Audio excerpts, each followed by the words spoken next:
আসসালামু আলাইকুম এভরিওয়ান, কেমন আছেন আপনারা সবাই? আশা করছি আপনারা সকলেই ভালো আছেন। তো আজকে ভাবলাম সিঙ্গারা বানাবো। তো ভাবলাম কেননা আমি আমার অডিয়েন্সদের সাথে একটু শেয়ার করি। তো সিঙ্গারা বানানোর জন্য এখানে আমি মটরশুঁটি নিয়ে ফেলেছি অ্যান্ড এখানে হচ্ছে আমি ডো রেডি করব। তো ডো রেডি করার জন্য প্রথমে আমি ময়দা নিয়ে নিয়েছি পরিমাণ মতো, যেহেতু অনেকগুলো সিঙ্গারা বানাবো। আর আমি অলওয়েজ সিঙ্গারা ছোট ছোটোগুলা পছন্দ করি, বড় বড় সিঙ্গারা আমার ভালো লাগে না। তো সেই অনুযায়ী আমি ময়দা নিয়ে নিয়েছি। এখন এই ময়দার মধ্যে হচ্ছে যে লবণ দেব, সামান্য লবণ, বেশি না, হাফ চামচ আমি লবণ দেব। তো লবণ হাফ চামচ নিতে নিতে দেখছি একদম পড়েই যাচ্ছে, লাস্টে আবার লবণটা আমি নিলাম। দেন এই তো লবণ দিয়ে দিলাম। তারপর যেটা দিব সেটা হচ্ছে আমি এখন এটার মধ্যে তেল দেব। এখন তেলটা দেওয়ার পর ভালো করে ময়দার সাথে একদম মাখাই নিব। তো মাখানোর পর তেলটা যেমন এরকম হাতে নিলে খাপছাড়া খাপছাড়া হবে, তখন ভাববো যে হ্যাঁ, এটা এখন পানি দেওয়ার উপযোগী হয়েছে এই ডোর মধ্যে। এখন দেখেন এরকম খাপছাড়া খাপছাড়া হয়ে গেছে, দ্যাটস মিন এখন আমি পানি দিয়ে ডোটা রেডি করে ফেলবো। অ্যান্ড এই তো আমি ডোটা রেডি করে ফেলছি। আর একটা জিনিস মাথায় রাখবেন, সিঙ্গারার ডো অলওয়েজ শক্ত হবে। একদম নরম হবে না, শক্ত করে এই ডোটা করবেন। তো বাতাস যাতে না ঢুকে তাই আমি এখানে ঢাকনার মধ্যে একটা ছোট্ট কাগজ দিয়ে দিছি। গাইস, আমি এখানে আলুকে একদম ছোট ছোট কিউব কিউব করে কেটে নিয়েছি আর এখানে পেঁয়াজও কেটে নিয়েছি। অনেকে বয়েল আলু দিতে পছন্দ করে, but personally I don't like it. আমি বয়েল আলু দিতে একদম পছন্দ করি না। আমি একদম যেটা ওটাই মানে একদম কিউব কিউব করে কেটে দেন মশলার সাথে কষাই ওটাকে মেল্ট করতে পছন্দ করি। মানে যার যেরকম পছন্দ। আপনাদের যদি ইচ্ছে হয় আপনারা এত প্রসেসিংয়ে না গিয়ে আলু সেদ্ধ করে দিবেন, তাহলে আপনারা সেটা করতে পারেন। It's your choice. আমি এখানে তেল পরিমাণ মতো দিয়ে দিয়েছি। আমি আসলে তেল একদম কম পছন্দ করি, অত বেশি তেল দেওয়া আমার একদম পছন্দ না। তো তেল মোটামুটি গরম হয়ে গেছে, এখন আমি এখানে 5 ফোড়ন দিব।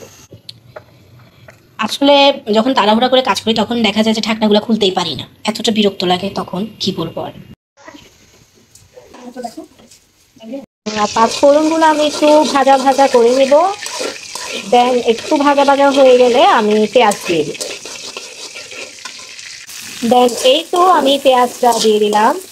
আসলে সব এক হাতে করতে হচ্ছে, তো মানে আমি এক হাতে রান্না করছি আর এক হাতে মোবাইল ধরে আছি, তাই হয়তো ভিডিও প্রপারলি আমি ক্লিপ করতে পারছি না, মানে ক্লিপটা নিতে পারছি না।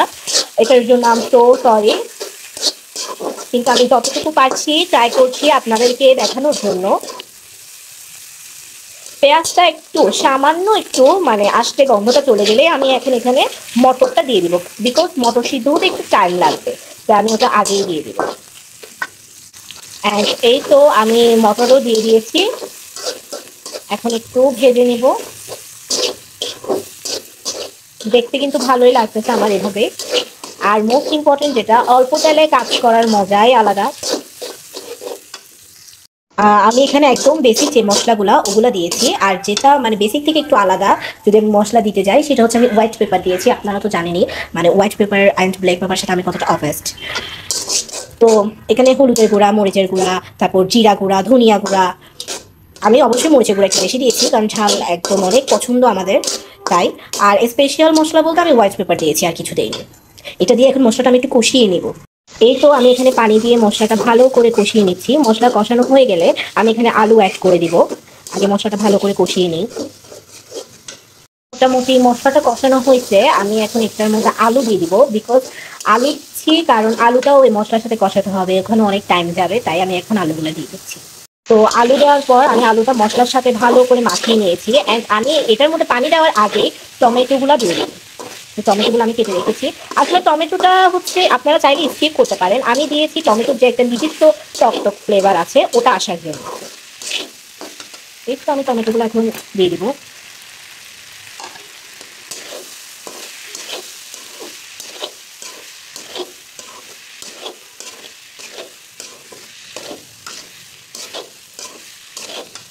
তো সেদ্ধ হওয়ার জন্য এখন আমি পানি দিয়ে দিছি। এটা এখন সেদ্ধ হবে ভালো করে, বিকজ এখানে মটরও আছে, আলুও আছে। পানিটা আমি দিয়ে দিলাম। এখন আমরা সিদ্ধ হওয়া পর্যন্ত ওয়েট করবো। তো গাইস, আমার পুরটা প্রায় কমপ্লিট। আমি এখানে এভাবে ভেঙে নিয়েছি। তারপর আমি প্রথমে কাঁচামরিচ অ্যাড করিনি, বিকজ আমার কাঁচামরিচ লাস্টে দিতে ভালো লাগে, কারণ কাঁচামরিচের যে কাঁচা কাঁচা ফ্লেভারটা থাকে আমি ওই ফ্লেভারটা রাখার জন্য লাস্টে দিই, কারণ কাঁচামরিচের কাঁচা ঘ্রাণটা ভালো লাগে আমার পার্সোনালি। তাই আমি এখন ধনিয়া পাতা যেমন সবার শেষে দেয়, আমিও ঠিক তেমন মানে রান্না হওয়ার আগ মুহূর্ত আগে কাঁচামরিচটা দিই। এখানে কাঁচামরিচ আর ধনিয়া পাতা একসাথে কুচানো আছে, আমি এটা দিয়ে দিব এখন।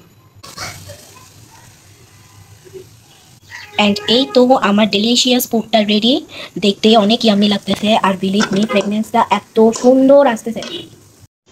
এই তো আমার ডেলিশিয়াস ফুডটা রেডি। এটা দেখতে যতটাই না ইয়াম্মি লাগতেছে, এটার ঘ্রাণটা মানে পাগল করে দিচ্ছে, এত সুন্দর একটা ঘ্রাণ পুরো বাড়িতে মানে মোমো করতেছে। এটা এখন হালকা মিট মিট করা চুলাতে হালকা 1 সেকেন্ড দমে রাখবো, দেন এটা একদম কমপ্লিট। তো এখানে সিঙ্গারা বানানোর প্রসেসিং চলতেছে। এখানে আমি আমার টোগুলাকে সুন্দর করে বেলে এখানে আমি শেপ দিছি। তো বানানোর পর আপনাদেরকে দেখাবো, বিকজ আমি একা হাতে বানাবো, কিভাবে আপনাদেরকে দেখাবো এটা বুঝতেছি না। একেবারে বানানোর পর আমি আপনাদেরকে ফাইনাল লুক দেখাবো, ওকে, আমার সিঙ্গারার। আর এখানে বুড়ি বুড়ি আমার সাথে আছে, ওর মিম্মি বাইরে গেছে, তাই ও কারো কাছে থাকবে না, ও শুধু আমার কাছে থাকবে। দ্যাটস মিন ও শুধু পিপ্পির কাছে থাকবে।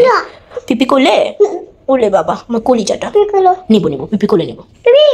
এই তো গাইস, আমার ছোট্ট ছোট্ট সিঙ্গারা একদম রেডি। আপনাদের যদি এই রেসিপিটা পছন্দ হয় তাহলে অবশ্যই অবশ্যই বাসায় ট্রাই করবেন। অ্যান্ড ট্রাস্ট মি, আমি যেভাবে করেছি সেভাবে করলে অনেক অনেক মজা হবে। কিন্তু আপনারা আপনাদের পছন্দের মতোও করতে পারেন, তাতে কোনো সমস্যা নেই।